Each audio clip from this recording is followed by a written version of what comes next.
Assalamualaikum warahmatullahi wabarakatuh. Kami dari kelompok 10 ingin menjelaskan tentang apa itu hubungan toksik. Nah, sebelum masuk ke penjelasan, di sini kami akan memperkenalkan nama-nama kelompok kami terlebih dahulu. Yang pertama itu ada Hafiza Silvia Hafif Nasution, yang kedua ada Alfiana Julfa Hayati, yang ketiga ada Hikya NS Lumban Tobing, yang keempat Eli Alfrida Borutarigan, dan yang kelima ada Veronica Limbong. Halo semuanya, perkenalkan, nama saya Eli Alfrida Brutarigan, NPM 208600206. Di sini, saya akan menjelaskan tentang hubungan toksik atau apa sih itu toxic relationship. Hubungan toksik yang bisa membuat Anda merasa tidak didukung, dipahami, direndahkan, atau bahkan diserang. Di samping itu, kamu perlu memahami bahwa hubungan toksik adalah keadaan yang mengancam kesejahteraan baik secara emosional, psikologis, ataupun bahkan fisik. Hubungan tidak sehat ini dapat terjadi dalam berbagai konteks, misalnya nih, percintaan, pertemanan, hingga keluarga. Berbeda dengan hubungan yang sehat, hubungan toksik justru dapat menurunkan harga diri dan menguras energi. Selain itu, bahayanya hubungan toksik adalah dapat membuat dampak jangka panjang bagi kehidupan kita. Nih, setelah penjelasan saya, teman-teman saya akan menjelaskan lebih terperinci tentang apa sih itu hubungan toksik. Saya, Hikya NS Lumban Tobing, akan menjelaskan tentang ciri-ciri hubungan toksik. Yang pertama yaitu tidak ada dukungan. Dalam sebuah hubungan yang sehat, ada keinginan kedua belah pihak atau keinginan bersama untuk melihat pasangannya sukses dalam segala bidang. Namun, dalam hubungan toksik, setiap pencapaian pasangannya akan dianggap sebagai ancaman yang harus disaingi. Nah, hubungan yang seperti inilah yang akan dipenuhi dengan aura negatif karena tidak ada dukungan yang diberikan satu sama lain. Yang kedua yaitu komunikasi tidak sehat. Komunikasi yang sehat yaitu berisi kalimat-kalimat dukungan, kerjasama, perhatian, dan sebagainya. Namun, komunikasi dalam hubungan yang toksik yaitu berisi sarkasme, kritik, cekcok, pertengkaran, hingga mengarah kepada perpisahan. Yang ketiga yaitu cemburu berlebih. Cemburu memang bumbu asmara, namun dalam hubungan toksik, cemburu sangat berlebihan dan bertendensi mengekang ruang gerak pasangannya. Nah, di isu ketidakpercayaan antar pasangan itulah yang membuat ketidaknyamanan dalam sebuah hubungan. Yang keempat, perilaku mengatur. Hubungan yang tidak sehat juga diisi pihak-pihak yang suka mengontrol atau mengatur segala tindak tanduk pasangannya.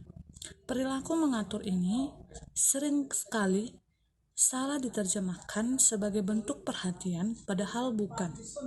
Perilaku mengatur ini lebih bertendensi pada sifat ingin menguasai. Nah, perilaku mengatur ini bisa berupa selalu memaksa ingin tahu segala hal yang dilakukan oleh pasangannya dari waktu ke waktu. Kelima, tidak memiliki rasa percaya. Ketika Anda merasa khawatir, ragu, atau tidak aman ketika akan menceritakan masalah yang tengah dihadapi kepada pasangannya, itu juga bisa saja termasuk bahwa Anda sedang berada dalam hubungan yang toksik. Sekian dari saya ucapkan terima kasih. Baik, saya Veronica Limbong NPM 208600200 akan menjelaskan tentang mengatasi hubungan yang toksik, yaitu yang pertama berhenti menyangkal atau menyangkal segala yang terjadi pada hubunganmu. Sebab kebanyakan orang memiliki mempertahankan hubungannya dan berharap suatu saat pasangannya akan berubah seiring berjalannya waktu. Namun kemungkinan itu sangat kecil, apalagi kalau memang tabiat pasanganmu sudah negatif. Dan yang kedua itu ekspresikan perasaanmu kepada pasangan. Jadi di sini penting untuk mengungkapkan perasaan kepada pasangan yang berada dalam hubungan beracun denganmu. Dan yang ketiga itu buatlah keputusan dengan matang. Jadi jika pasanganmu mengakui segala keburukannya lalu meminta maaf dan setuju dirinya akan berubah dan meminta bantuan profesional, mungkin hubungan ini masih layak diperjuangkan. Yang keempat itu minta bantuan.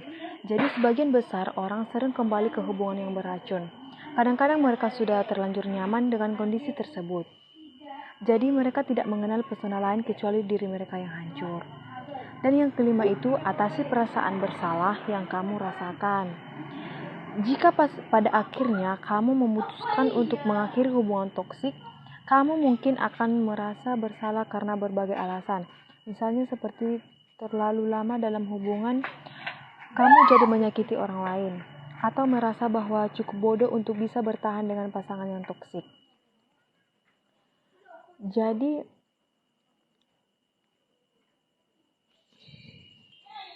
Jadi itulah beberapa cara yang dapat digunakan untuk mengatasi hubungan yang toksik.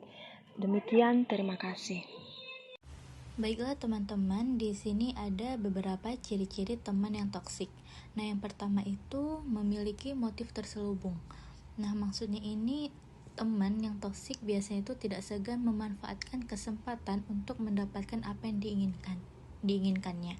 Misalnya itu dia bisa saja menggunakan orang lain untuk mencapai apapun itu tujuannya. Yang kedua ini permintaan maaf yang tidak tulus.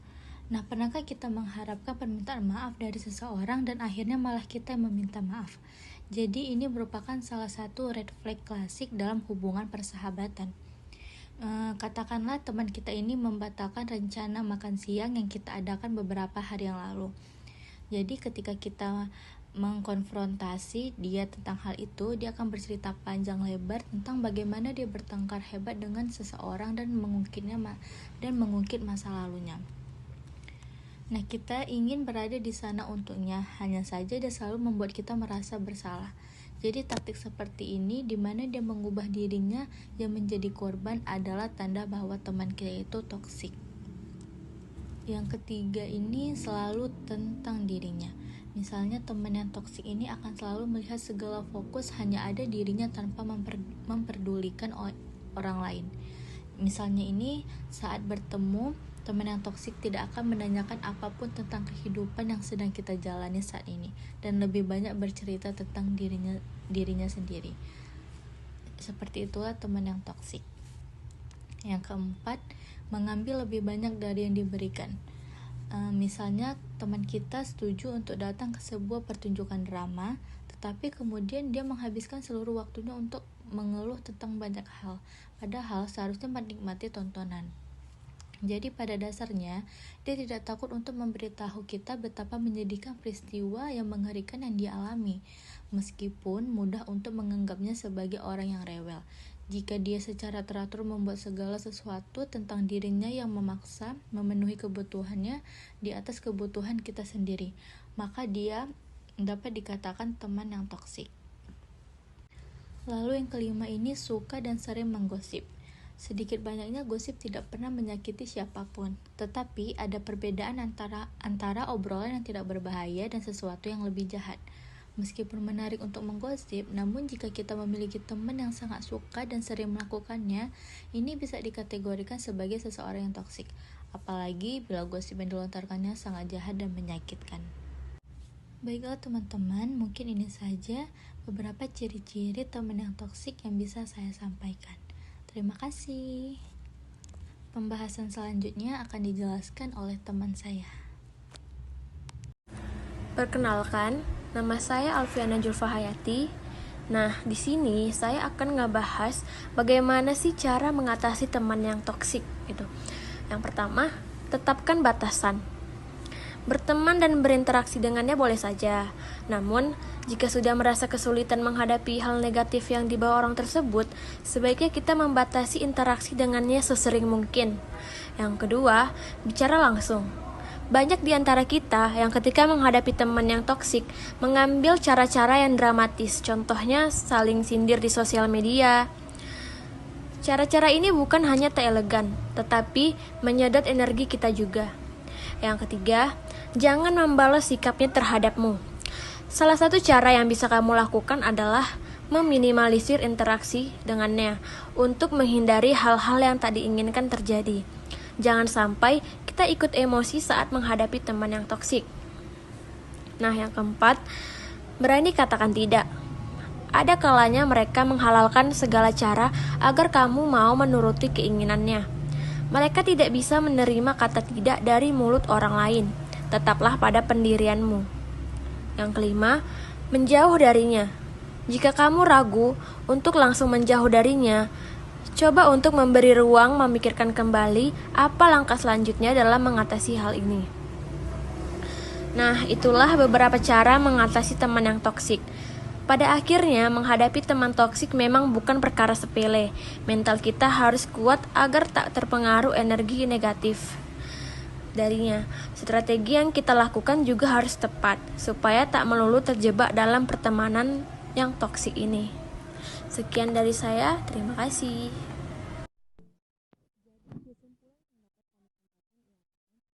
Bahwa harga diri dan harapan berkorelasi positif kaitan dengan kebahagiaan. Sehingga kebahagiaan seseorang akan tinggi apabila ia memiliki harga diri dan harapan yang tinggi. Namun saat mengalami kesuksesan, harga diri dan harapan akan menurun yang membuat tingkat kebahagiaan yang dirasakan